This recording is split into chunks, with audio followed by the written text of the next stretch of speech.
All right, I'm rolling. I am rolling.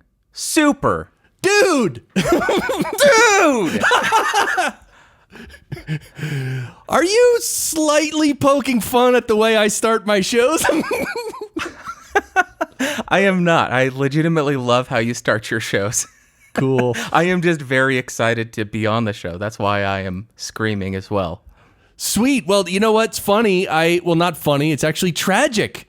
I set up my iPad like I normally do to play my intro music and to play the Barry clips, and I'm running the iPad into the Mix Pre 6, and for some reason I couldn't hear it. I saw the level on the Mix Pre, couldn't hear it, and I switched a couple things around, still couldn't hear it, and so we're not going to be able to you're not going to be able to have the music or Barry this episode. Oh, forget about it. Dude, and so here's the thing. Mix sound devices recently, I'd say the past couple months, they've had a couple firmware updates for their Mix Pre, because they came out with the Mix Pre Series 2, and there's been a couple very tiny little weird things happen on my Mix Pre, but I gotta tell you something. I called up sound devices. I literally called them on the phone. It rang once. A guy answered who was like a technical guy, and literally the guy stayed on the phone with me for a half an hour. That's incredible. Going through everything. It was unbelievable. That's a good company. Jeez. Totally unexpected. Well, Bandrew Scott, you're here. Thank God you're here. Maybe should I introduce the show first or you? That's up to you. I'm going to introduce you first. Introduce the non-existent Barry first. Well, obviously, this is the podcast engineering show. Okay, that's my intro. Now let's get to the real intro. Bandrew Scott is here. He hasn't been here since December 21st of 2017. Oh my God, it's been over 2 years. That's too long, Chris. Yeah, and 2 years ago, about 2 years ago, you probably only had like 30,000 subscribers on YouTube. I don't know. I don't even pay attention. Well, now you have like 130. It's awesome, dude. 130K on YouTube. That's insane. Don't remind me. Too much pressure. Dude, do you just... Too much pressure. I have 500. Some days do you wake up and go, holy crap, dude, there's like 135,000 people waiting for my next video. No, if I did that, I probably wouldn't release any. I just wake up and say, I got to go to work today. Dang it. Well, one cool thing... First of all, thank you for coming on the show, Bandrew. I know you and I have talked offline as well, and I appreciate your help that you gave me when I did my 5 videos last November, which thank you for that help, by the way. My pleasure. And your YouTube channel is awesome. It's called Podcastage. And first of all, if you're listening now and you're not subscribed to Podcastage on YouTube, just turn this off, please, and go there and do that. And you also have the Bandrew Says Podcast, which is awesome. Every week you put out a podcast episode. And you're doing a lot of other things. You got the Geeks Rising Network. Yes, sir. Geeks Rising Podcast Network, a bunch of awesome shows that are educational or they analyze pop culture, talk about movies, that kind of stuff. It's just an amazing network of shows. I love everybody on it. And you've also made a few appearances on the Podcasters Roundtable with Ray Ortega, right? That's a dream come true. Don't get me started on that. Ray Ortega, what a legend. Right? Absolute mad lad. Really like that guy, and I love talking to Dave Jackson and everybody else on the show and just shooting the breeze. It's so much fun being on there. Yeah, the Podcasters Roundtable is like, it's just, I mean, when you get 3 or 4 people of that caliber in one conversation, it's like, dude, it's like must listen audio to me. Yeah, like 3 or 4 people of that caliber and then me over there. It's just, self-roast. So one cool thing is we're recording this on a Tuesday night. This is going to come out Thursday. And it's great because, well, I have to book some more guests for the show. But you put out a video, I think it was today, about that. Now I forgot the name of the microphone. The one that everyone was saying was as good as a U87 or a TLM 103. Yeah, the Tech Zone audio product Stellar X2. Really catchy name. The Stellar X. Well, let's just call it the Stellar X2. And Mike Delgaudio did a video on it as well. And I watched your video today. It was really good. So definitely everyone go check that out. But yeah, it's a $200 microphone. And I mean, it doesn't sound bad at all. But I really liked your video. You put it up against the TLM 103. You put it up against like 8 microphones, dude. That was awesome. Yeah, normally I wouldn't do that because it is a $200 microphone. It shouldn't compete with $1,100 or $3,600 microphones. But based on some of the marketing material from the company, as well as pretty much every other review online, they were all saying, oh, it's like a TLM 103 or a U87. So I said, well, I'm going to test that out. And I found no, it's not at all. It's not at all. Still good for $200, but don't claim that it's the same or close to an $1,100 or $3,600 microphone unless it is. This one, unfortunately, is not. Right. And it sounded really crisp and clear. And then when you showed the actual frequency spectrum, the graph on in your video, you showed that graph. And I only saw it for a second, and I need to go back and look at it, but it looked like there was like a significant bump up around like way up there, like 16 or 18K, right? Yeah, I don't think it's that high. I think it's around 10 to maybe 14 in that area, but it is around 5 dB of boost up there. So it's pretty crispy. And in my opinion, if you have a higher pitched voice, a little bit too crispy. If you have a super bassy voice of God like Barry or Mike Delgaudio, it's going to work wonderfully. But for somebody like me who sounds like a dying chipmunk, no, it's going to sound terrible. Well, and plus, so one of the things when it reminded me of back when I was in the music studios, like one thing's cool, like if you add like 10K and above or 12K and above or even 14K and above, like you get this like, it's almost like a really subtle sheen of clarity, right? It's like it's just a lot of times it's very smooth, especially if you're using a nice EQ. But obviously you can add too much of that. But and I think that's what happened with this mic. They just added too much way up top, and that's why sometimes it's better to do a shelving. If you want to add high end, just do a shelving EQ, but not from like 12K and above. Try it from like 6 or 7K and above or something. Start lower, basically, right? Yeah, and add a little bit of presence in there as well. Yeah, yeah, I don't know. I get really into the different frequency areas of the spectrum, like not just low, mids, and highs, but like I love zooming into individual areas and comparing them to each other. And anyway, yeah, I'll admit I still need to hone my ability to just listen to a microphone and be able to automatically pick up, oh, do you hear that half a decibel bump at 2.5K and then that quarter of a dB cut at around 11.275K? I need to be able to get that precise just by listening. I'm not quite there, but I need to get there. Eventually, I will be. That's a tall order, bro, because even like if you played me some audio, like I can tell you like what frequencies might be accentuated, right? But knowing the frequencies and like really getting to know them well, it really helps you when you're using an EQ, when you're EQing a signal that's already been recorded. That way you can, because you can fish around, right? Like if you wanted to add some high end, you can say, hey, let's try adding some 6 or 7K and then go, let's try 10 or 12K. Like you can move it around until you find the area that needs it most, right? Kind of thing.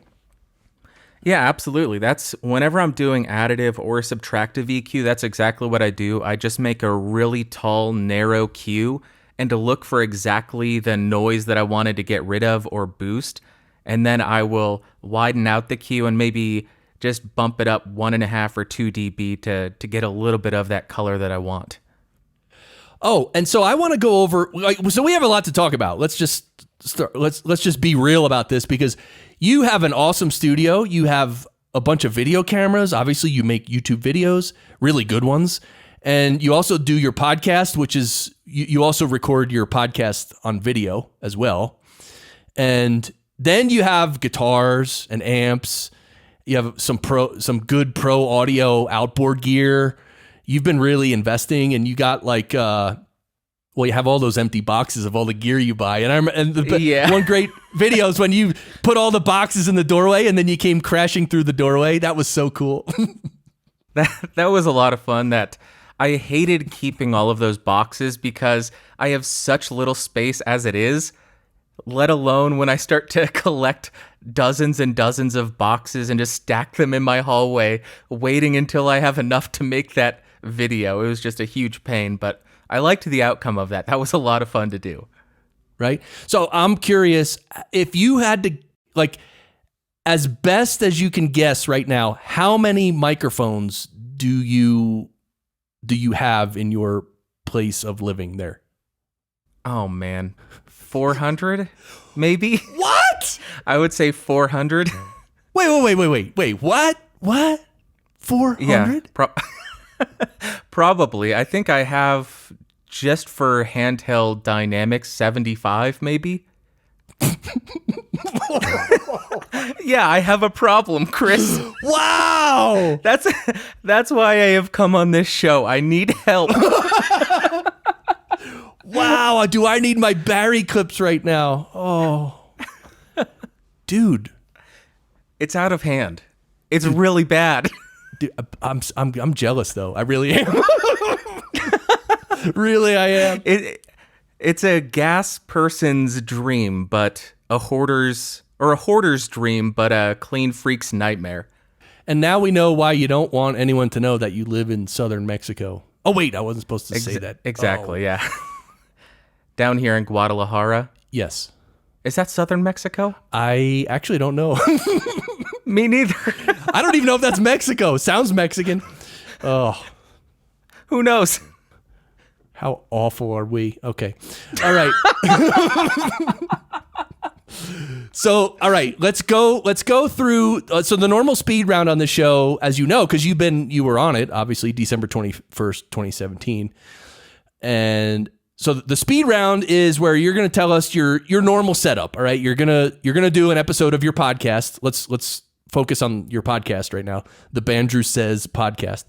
And you're getting ready to do it. Just tell us, what mic, the signal chain, where the mic is plugged into, and the whole signal chain into the computer, and then really quickly overview like what software you use to edit and stuff. Just give us the brief overview. Perfect. I'm going to try to get this in under a minute. The microphone is the Neumann U87ai with the Neumann shock mount. I use the Neumann foam windscreen with the Stedman Pro Screen 101. That is on the OC White low profile boom arm, which is super low profile, which is good for video. That is running over Mogami cables into the Warm Audio WA73 EQ preamp. Then that is running line out into the Universal Audio X8. The interface runs into my 2017 iMac 27-inch, and I record the audio using Audio Hijack, but then I edit and process it in Logic Pro 10. Is that it? Oh, plugins.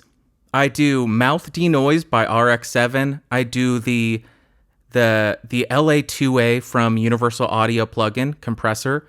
Then Fabfilter's Pro Q3 and Fabfilter's Pro DS with a master compressor and limiter, but that's only doing maybe 1 or 2 dB of compression. And the limiter, that never gets activated because that's set at negative 2 dB. I master much lower than that. And finally drop it into Auphonic and go to negative 16 LUFS. There it is. Oh God, I forgot video. For the video, I use Final Cut Pro. That's it. All right. I was furiously taking notes.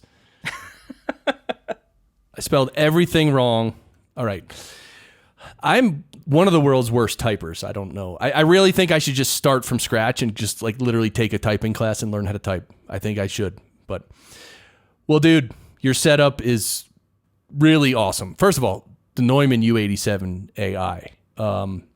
If people don't know, that's like a $3,200 microphone or $3,600.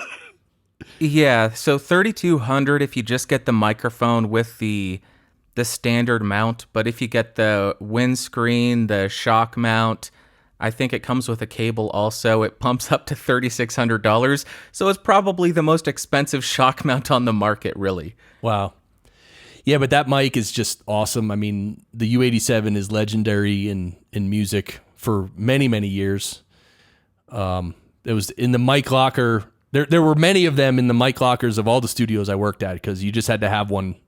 It's like when if someone says, oh, they're going to come into the studio to do vocals, like you would pretty much just set up an 87 and then most people would just sing into that, or some people would request another mic, but it's that legendary. It's that good. So, and it sounds really good on your voice. Now your room there, I mean, we can all see it on video. It doesn't look like you have too much foam on the walls and stuff. Have you soundproofed it a little bit, or what have you done?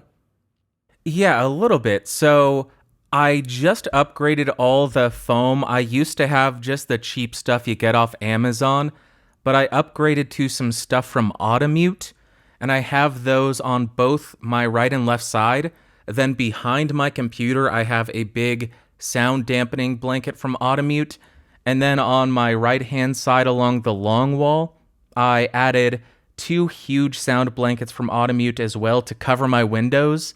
So there's no reflections off any of the glass in here except for the monitors of my computer. So that has helped tremendously in reducing the reverb from the room, and it's allowed me to get a little bit farther away from the microphone without introducing any of that. So I'm really happy with how it's improved the sound.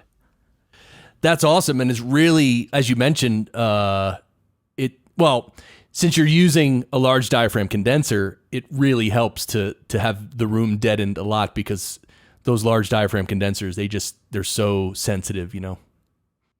Absolutely, yeah. That's why most of the time when somebody asks me for a microphone recommendation, if they say I don't have any treatment, I direct them towards a dynamic. Right? Totally. All right, you got the OC White low profile boom arm. Now, one of the alumni of my school, he got one of those too. He said he just loves it so much. But I think like the boom arm itself was it like $250 or $300? Is that the one that you got? Yeah, it's like $350 for the boom arm, and I think it was $40 for the thing that you screw onto your desk to mount it. It's insanely expensive, but their market is radio stations and stuff like that. So they have the budgets to spend. Well, maybe not anymore, but they used to have the budget to spend on that type of stuff. Mm. So before we get off microphones, I know, you've had the 87 for at least a couple months now, but and I know, is the Shure SM7B still your little favorite over there? Yeah, I think so. That's what I use on my other rig, not in my studio. When I just go into voice chats, I'm running the SM7B through an API 512C and then into a Universal Audio Aero. And there's something special about that microphone and my voice. It just pairs so well together. I don't know if I'm going to switch back to it from the U87, mainly because I just feel the need to get my money's worth out of this thing. But I might go back to the 7B just because I love it so much. Yeah, that's a good mic, especially on you. And but yeah, it doesn't really. I have trouble comparing microphones like that, like an 87 to an SM7B. Like to me, it's just like they are so different.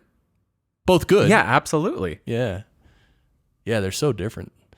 So, all right. And what other microphones have you liked on your voice? Well, wait. I remember a video. I think you were using was it a RODE mic? And I purposely sent you a specific message saying, dude, that mic sounds awesome on your voice. I forget what mic it was now, though. Yes, I got multiple emails that week for the show saying, oh my God, that microphone sounded incredible. Yeah. It was a shotgun microphone. It was the RODE NTG3.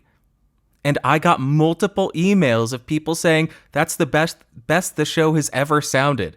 I don't know why I didn't continue using it, but That's the microphone that I think I've gotten the most compliments about, actually.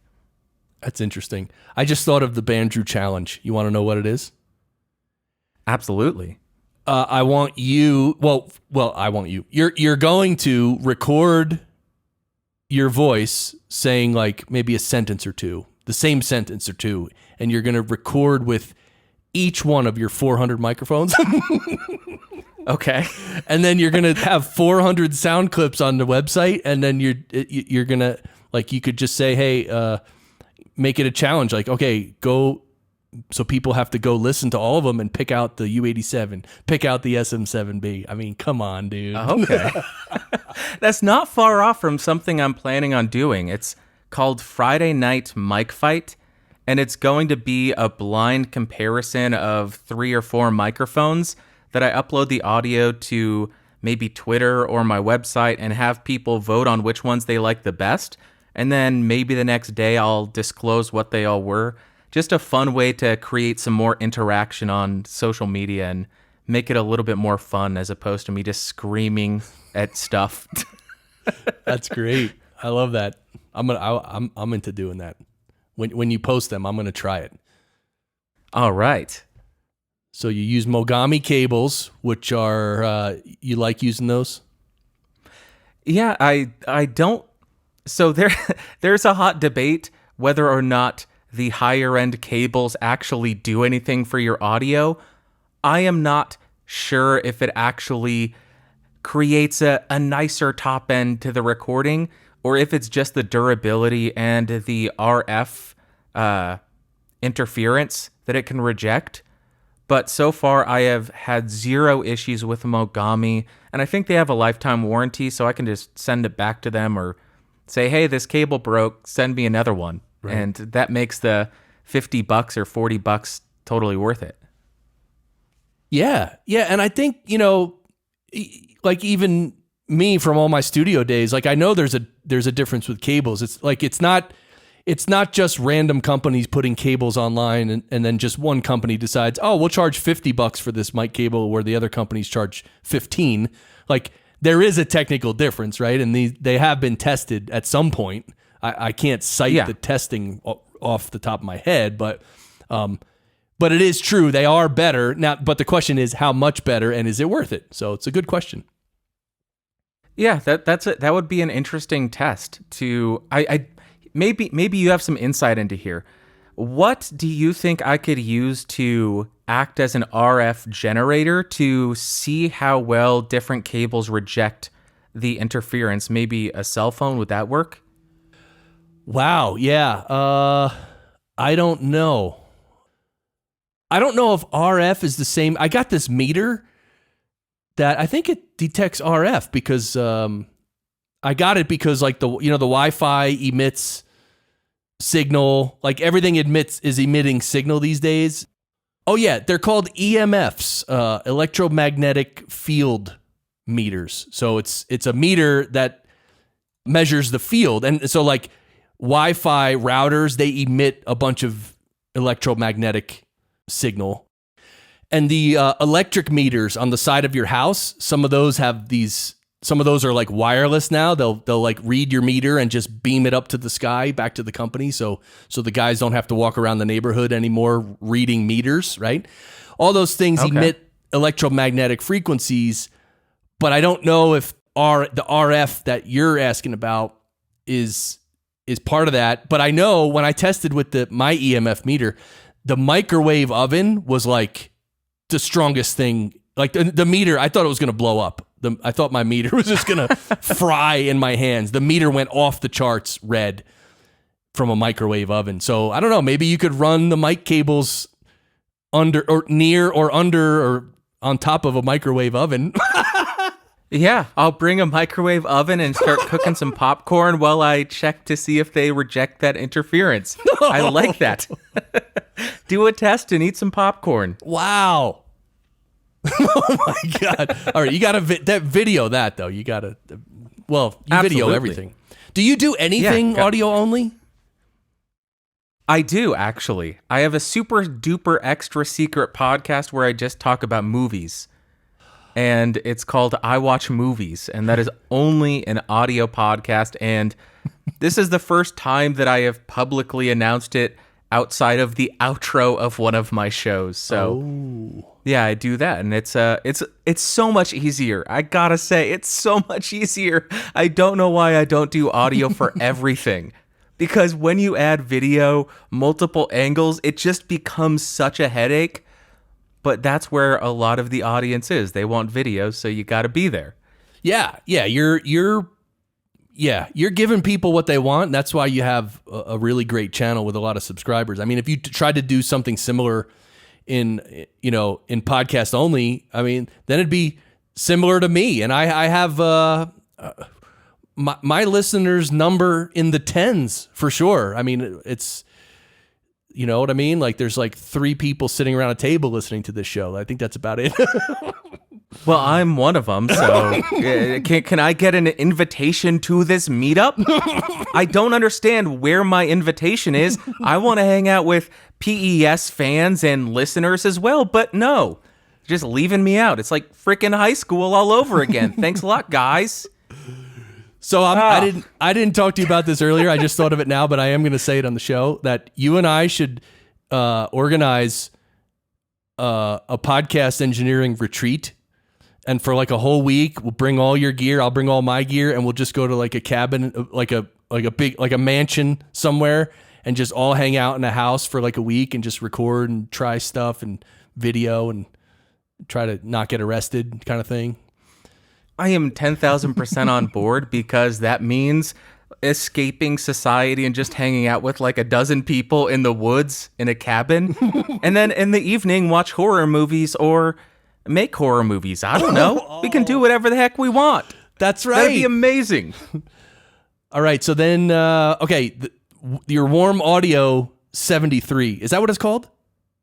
Yeah, the WA73 EQ. It is a ripoff of obviously the Neve and the BAE 1073 pre. I will eventually have a comparison between all 3 of those, but I'm using this one because I got it on Black Friday last year, and I didn't actually use it or set it up until maybe a month and a half ago. Is it a channel strip or just an EQ? Yeah, so it's a preamp, the 1073 preamp, and then it also has a 3-band EQ, but I am not currently using the EQ. I'm just leaving it flat because I don't want to mess up the U87. I want to let the tone of this microphone really shine and also get a really firm understanding of it and get past the honeymoon phase before I start messing with, okay, I'm going to cut here and boost here and do this wibbly wobbly stuffy wuffy everywhere. Got it. And you also recently, well, within the last 6 months, maybe 9 months, you bought another channel strip. Which one was that again? Oh, the other channel strip was the Universal Audio LA-610 Mark II. That's a tube preamp, and that has the Universal Audio 610 pre, which is, I believe, the preamp that was used on a lot of Beach Boys stuff. And then it's not an LA-2A compressor, but it is an optical compressor. And I did a lot of listening back and forth of the Universal Audio plugins of the 1176 and the LA-2A. And I somewhat prefer the LA-2A, so I went with this this channel strip because it has a similar style compressor to the LA-2A. Right, yeah, the optical. That's the type of compressor, which, well, in general, it's very warm, but it also has a bit of a slower attack, so it maintains the transients and the clarity of the transients as well at the same time. Exactly, yeah. Yeah, and when we talk about the LA-2A, I always think of Chris Lord Algae when he has this video on YouTube where he's actually mixing down those Green Day songs. I forget which one from that one album. Oh, yeah. Boulevard of Broken Dreams, I think it is. Yeah. I think he does that one. And Holiday. Yes, thank you. Those two together are, tremendous. And anyway, he's actually printing the mixes through the SSL, and he's taking video with his phone, and he just turns around and you can see he just goes right up to an LA-2A, and Billy Joe's vocals are going through it, and he's hitting it pretty good, man. Like, that's the one thing about the hardware of those old LA-2As. You can get like 6, 8, 10, 12 dB of compression, but it just sounds so good. It's a different world. I don't know. Someday I would love to take people on a class trip to like a real studio like that and really just mess around with that hardware. You know what I mean? Yeah, that's one thing that I noticed immediately. So on the software plugins, when I was getting maybe 3 dB of gain reduction, it was very apparent that I was getting that compression. But when I used the T4 compressor on the 610, it was far more transparent, and you were still getting that compression, but it didn't sound like it. It was amazing that there was such a huge difference between the software and the actual hardware version of that compressor. Is pretty impressive. Right. Okay, and then your interface is the UA-X8, you said? Yeah, that's a rack mount interface from Universal Audio. This one has 4 preamps in it, 4 unison pre, so you can use any of their preamp emulations on those 4 mic inputs. And then it has 4 line inputs, and then it's expandable up to 16 channels, I believe, through SPDIF. But I don't need 16 channels, so I'm okay with the 4 mic pre's and the 4 line inputs. Nice. Right, so you got your channel strip where you're using the Warm Audio for the preamp, and then you're coming out of the Warm Audio WA73 and going into a line input of the UA interface.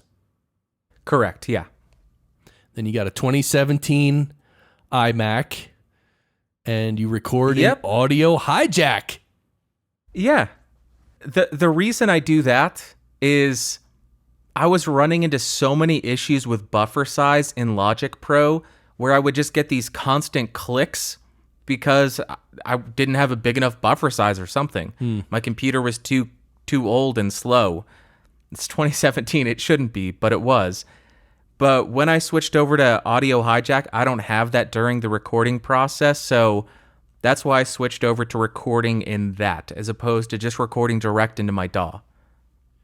Yeah, Audio Hijack is so good because all it does is capture audio, and like when you're in the recording phase, that's all you need to do is capture it. You don't need tracks, and you don't need to mix anything or add any effects. Works out pretty well, Audio Hijack. Exactly. It's probably the best $60, $70. I don't even know what it is. Best money I've spent in a long time. Yeah, Mac only, though, for those of you maniac Windows people out there who... they're nuts. Doing audio on Windows? You're crazy. No, we love you, Windows people. Okay, but can we talk about those Linux audio people? Those people are nuts. You know, they have weird tattoos and, you know, earwax issues and I don't know what. Yeah, it's like an eyes wide shut situation over there. It's really creepy and weird. Just kidding, Linux folks. We love you. I know who you are, and I appreciate each and every one of you. I had to poke fun at some Linux people because there's some Linux people I know, and they're trying to get me to switch, but I'm not going to. Really? Like, what's the big benefit of switching to Linux? Is there really a benefit? The benefit would be that you have control over pretty much everything the operating system does. But the thing is, I don't want that level of granularity. I just want to turn on a computer and have it work. Right. And be able to record when I plug in an interface and go, as opposed to type 20 lines in a terminal window and spend an hour and a half getting everything set up to record on Linux. Yeah, I hear you. All right, so then you're working in Logic Pro. You're doing your audio production in Logic Pro. But wait, so if you're doing video though, do you like? Actually, we were just talking about this in a PES Q&A webinar just like an hour ago. because one of the guys was going to do a video podcast, and he was asking, like, how do you do it? Do you do the video first, or how do you line it up? And I told him, you record everything raw and then throw everything into a video editor and then make whatever edits you want. Even if you're cutting out ums and stuff, you got to do it with the video, right? Or else things won't line up. So what's your workflow in terms of the video and audio that way? Okay. Before I start, go ahead and send your hate mail to me. You can just contact me on Twitter or whatever. Just Twitter at nobody cares. Okay. So I dropped the audio that I recorded in Audio Hijack into Logic Pro. I do my processing, then I export it as a lossless file. So I don't do any actual editing or chopping or anything. I just add the effects. Then I will master it to -16 LUFS. So when I say master it, I already have my compression and limiter on. I just dump it into Auphonic and set it to -16 LUFS. Export that as a wave again. And then I drop that into Final Cut and sync it with my video. Do all of the chops, the edits, the cuts between everything. Cut out all the audio I don't want.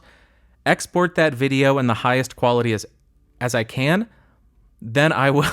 This is such a roundabout way of doing it. Then I drop the video back in Logic Pro and export as a 48 kilohertz M4A. And then I upload that video to YouTube. Yeah. No, that's not that roundabout. I mean, so you've created the final video with the video and audio really good as you want it. Then yeah, it's like you got to strip that audio out. So dropping it into Logic and then rendering it as an M4A, that's how else you going to do it? I mean, it's not really a roundabout way, is it? It just seems so silly because I'm recording in one software, dumping it in another to add effects, then dumping it in another one to bring it to a certain level, then dumping it into another one to edit the video, then exporting that, then dumping it into another software to export the M4A. There's so many steps. Well, wait. So in your Final Cut Pro, once the video's done, once everything's done in Final Cut Pro, obviously you can render the video itself. But then can you just render audio out of Final Cut Pro? Not that I'm aware of. I am sure that there is some way to do that, but I've never really looked into that. Right. Perhaps I should. That might save me a step. It could save you a small step, but it's not major, but yeah, maybe. But the way you're doing it, there's nothing wrong with the way you're doing it. For sure. Okay, good. Thank you. I needed that confirmation. I mean, yeah. Again, how else are you going to do it? That's my question. I don't know. Somebody who uses, what is the Adobe video editor? I'm sure there's a way to link all of those pay by the month softwares together so you can use them all together at once. I don't know. Right. But I don't want to give Adobe $150 a month or whatever they're charging for all of them now. Right. Well, I agree. I don't want to do that either. I don't do that. All right. So you're using a bunch of plugins here. So when you first record, the first step is to bring it into Logic Pro and do processing, no editing. You're just, basically mixing the audio tracks, and you use a bunch of plugins. And I'm interested to know, so you're using the LA-2A from Universal Audio as a plugin.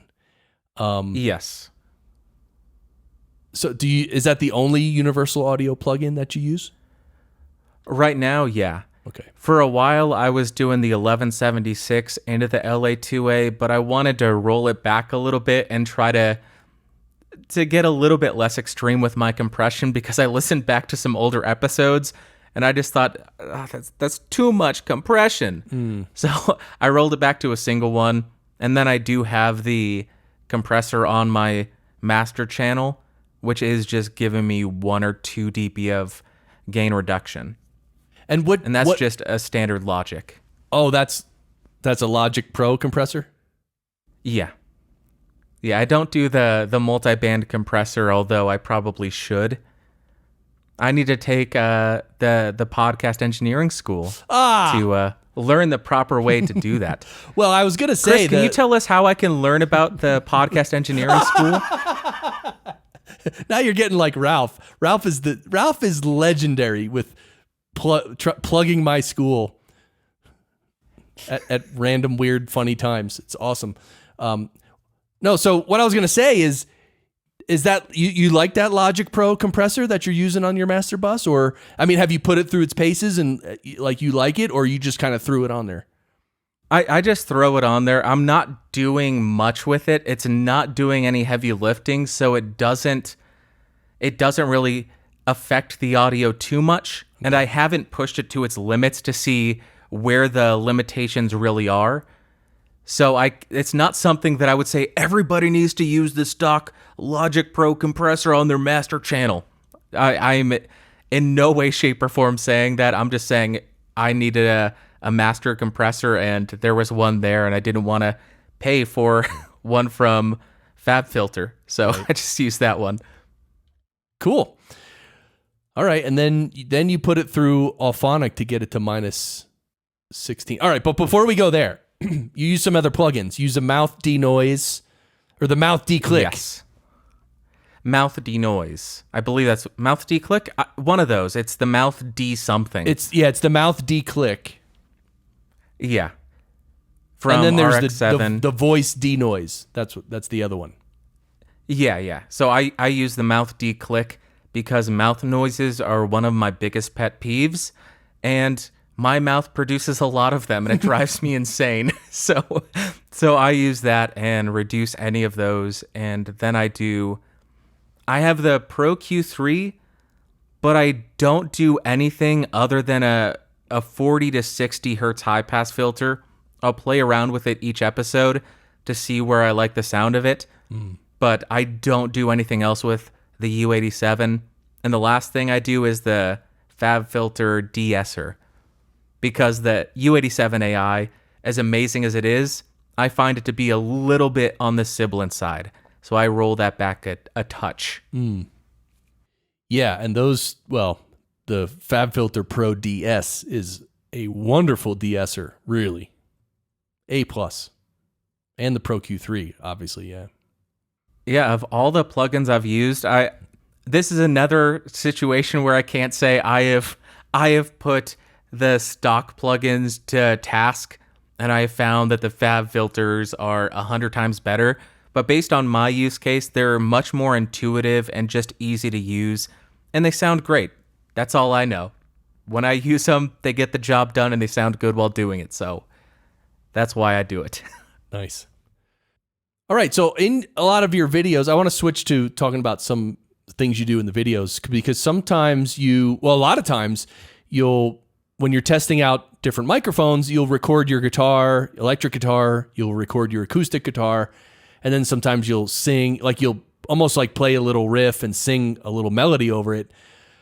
How do you just take us through that entire process? Like, how do you think of what to play, and in what order do you record all those elements? How does that work? Okay, so this typically the same day that I actually record, I will come up with a song.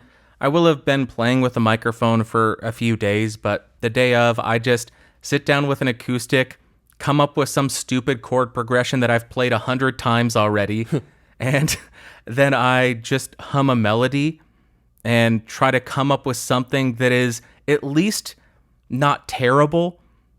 I'm not expecting any of these to be jingles or hit songs. It's just me trying to come up with something that is tolerable to listen to, and then I come up with some even dumber lyrics compared to the chord progression and the melody, just stupid lyrics, and I try to have fun with that. Then when I have all of that written, I will mic up the Box of Doom, which is my guitar cab. I will record the rhythm track, and this isn't going in the video yet, but I will record the rhythm and then try to come up with some kind of guitar melody, some kind of lead part, so you can really start to hear the upper end of the microphone, because when you get to the upper register of the guitar, that's where a microphone's a lot of shortcomings pop out, because it starts to get piercing and sharp and painful to listen to. But if I can't come up with anything, I'll just copy the vocal melody, which is about half of all guitar solos. And then when I hit record on my camera, I clap 3 times to sync up the microphone and the video and record the rhythm guitar, stop recording on the camera, hit record again, do the lead part over that. And I am recording all of this in Logic Pro to a metronome. And then I will pull the microphone out of the box of doom, put it on a mic stand in front of the acoustic, play that. Then I will sit down and sing the melody over, or sing the vocal part over the guitar parts that I just recorded. Wow. I hope that was somewhat interesting. Yeah. I was boring myself just talking about it. No, that's why I asked. I want to know. We need to know these things, Bandrew. This is some serious behind-the-scenes information. Behind-the-scenes information. There's reporters out there walking the streets wishing they had that. Okay, but they don't. But I do. You've got the scoop. I need a scoop. A scoop of what? So I don't know. I know you got a lot. You have a lot of other gear. Are there any other pieces of gear that you've bought, or any mic? Anything you want to comment on? Not really. I've become somewhat jaded when it comes to gear now. When I first started the channel, I would anxiously await. I would just sit by the door waiting for the UPS dude to knock. Now I'm just like, freaking leave it at the door. I don't even care. I hope somebody steals it. Yeah, I'm just so jaded now. But the U87 was something that I was incredibly excited about. I recently picked up a 500 series rack from my buddy Steve Freeman. He's a recording engineer. I think he's in Tennessee, Nashville, I think. And I got a Neve 1073 for that. So I was really excited to get that, so I could do a comparison between the Neve 1073, the BAE 1073, and the Warm Audio 73. So I can see I'm really excited about that. I'm really enjoying preamps.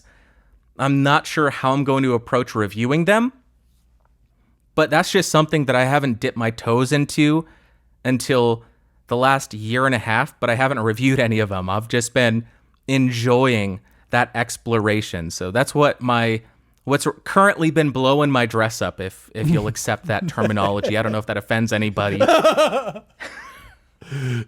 Yeah, one thing I thought of, if you're gonna compare preamps like that, one thing I would love to see, and it would actually probably be a really good part of the test, is just keep cranking up each preamp a certain amount and let it start to distort, and then just keep going, like almost all the way up, because then you can actually compare the nature of the distortion that's created.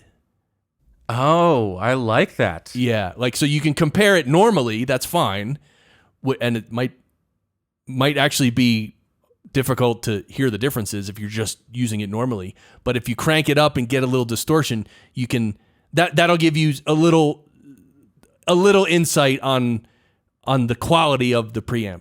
Yeah. Yeah, because that's what the transformers do, right? The different transformers, that's where the overtones come in, and you have certain overtones that are more musical. That's why people love the Neves, and maybe the Warm Audio, the budget ripoff version, may not be as musically pleasing as the Neve. Okay, I think that's a good suggestion. Absolutely, I will do that. Yeah. Plus, then you can just go overboard and crank it all the way up and just exactly nastiness, right? I can make some memes out of it, because that's a thing. Loud and distorted audio equals funny meme nowadays, so I can be a part of that. Right, and the other thing you could do is start off the video, just have your microphone just absolutely distorted. Just be like, "Hi, I'm Bandrew. Welcome to the..." Wait, is something wrong? What? Am I recording this too hot? That'd be great. This sounds good, right, guys? Right? Yeah, totally. I love that idea. All right. Well, this has been this has been awesome, man. So I'm really happy about everything you're doing. I love your channel. I love your podcast.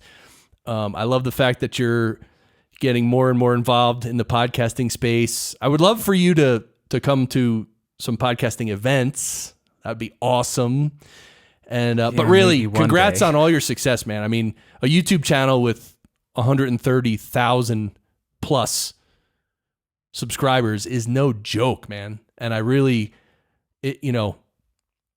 everyone I know, whenever I mention you, people are like, "Oh yeah, he's cool. Like he's making really good videos and everything." So, congrats, man. Keep it up. Thanks, man. The pressure's on now. Jeez. Thank you that really does mean a lot, Chris, because I respect everything you do, and you are just, I look up to you in so many ways, so that means a lot coming from you, and I appreciate that. Or I should say, I appreciate you. Oh, so I darn love much, that. Chris. I need a hashtag I appreciate you shirt. And Bandrew, also, when you get big and rich and famous, just remember us little people. Oh, I'm never going to be big, rich, or famous. I may be big, but not in fame terms. With my love for pizza, I'll be big in 5 years, or bigger in 5 years. And how could I forget you, or Barry, or anybody? No. You're coming with me to the top, Chris. Sweet! We're going to take over the world. Any other, do you know what you'll be purchasing next? Or do you have any desires brewing? My desire is to spend less money this year because I probably have 6 months of gear that I have to review. I am so backed up on what I have to do. Oh, wow. So hopefully I will get caught up on that and not be able to save a little bit of what I earn and actually turn a profit, as opposed to just it comes in, it goes right back out the door. So, hey, I also thought of a good question for you. Like you know, in your journey of making videos and podcasting, I mean, you've really improved your knowledge of audio production and your techniques and everything. It's like you've been working at this and you've been focusing on it and improving and everything. As far as other people who are listening to this podcast right now who want to improve their skills and stuff, like, do you have any thoughts about, the journey from maybe not knowing so much to really knowing a lot? So there's 2 things that I could recommend. The first one would just be watch as many YouTube videos as you can, and then take what you learn in those YouTube videos and try to apply it to a test recording that you have, just to figure out how it fits within your production. And if you like it, and maybe if that person's even right or not, because it's YouTube. There's nobody vetting the information. Maybe it's right, maybe it's not. So play around with it, see if it works for you. And second thing, this is the biggest thing that I don't hear anybody talking about: practice. For about 6 months, I was recording 10 to 20 minutes every single day for just an audio diary that I had for myself, because I didn't feel that I was up to par. When I was speaking into a microphone, I was saying too much. I was saying like too much. So I sat down every single day after I got up or when I got home from work, or when I got up in the morning, and I would record for 10 to 20 minutes and just practice not saying like or so, or trying to speak more eloquently, or pronunciating, whatever that word is. Mm-hmm. So practice, that's something that I don't hear many people talking about at all. They just say, go ahead and record your episode and put it out. Yeah, do that. But there's no reason why you don't practice in between episodes. That helps a lot. That makes sense. And even practicing, processing audio, meaning the plugins and the mixing phase. I mean, that's something that every time you record anything, you can take an extra 5 or 10 minutes and just play around with the compressor a little bit, try a couple things, try to make it sound better. And if it doesn't sound better, just go back to the normal settings, right? Absolutely. Think about it this way. If you record 1 episode per week, that gives you 52 times per week to practice. But what if you do that, if you do 2 practice runs throughout the week other than your episode? Now you're getting 156 times to practice every single year. So you're getting 3 years of experience in a 1-year time frame. It really does help to take 1 or 2 extra days and take 30 minutes in those 2 extra days and play around with it. There's no reason it can't be fun. That's why you started podcasting, because you thought it would be fun. So have fun with it. Yeah, and from the engineering perspective too, it's like the more you can just, EQ and compression are the 2 main processes you use when you mix. And if you can just take a voice and EQ and compress it to make it sound a lot better, like that's great practice. I mean, in podcast engineering school, I don't know I don't know what to make public and what not to make public, but let's just say I have students, I give them a bunch of different files and they have to EQ and compress each one. And there's a lot of them because they need that practice. You need to go through and open up a file and be like, and some of them sound good. Some of them, the raw recording actually sounds good. Other ones sound heinous. And it's like, okay, here's a piece of crap. What are you going to do with it? You can only polish a turd so much, and then your hands just smell like crap. Oh, God. I even thought of, for instance, on, because there are some popular podcasts that don't sound the greatest. And I kind of wanted to like download one of their episodes and maybe take like one of the hosts or the host's voice, or if there's more than one host, just take a voice or two and like actually like EQ it a little, like tweak it up, EQ it, compress it a little, use a little de-esser. And I wanted to do that and make videos of me doing it. But then I was like, you know what? All I'm going to make is enemies. Like everyone's just going to hate me. You could do something that I had planned on doing, just never got around to, where you have people send in their audio and you use that as an example to process it how you would. And then you could use that as a teaching moment for a YouTube video or to share with your school or something like that. Yes, I love that. And it actually reminds me of the Sheps Omni-channel custom settings that I offer. Like one of the offerings on the Podcast Engineering School website is if you want me, like you can send me your voice and if you own the Sheps Omni-channel, which is a great plugin for podcasting. It's probably, if you're going to buy one plugin for podcasting, buy the Sheps Omni-channel, period, end of story.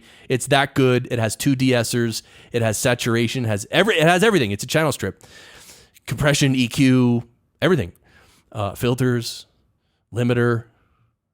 Okay, anyway, so what I do is people, they pay me a fee and they send me a raw recording of their voice and I process it using the Sheps Omni-channel and then I save those Sheps settings and I email it to them. And then they, on their Sheps Omni-channel at home, they open up the custom settings that I created for them, and they open it right up in their Sheps, and boom, their voice sounds awesome.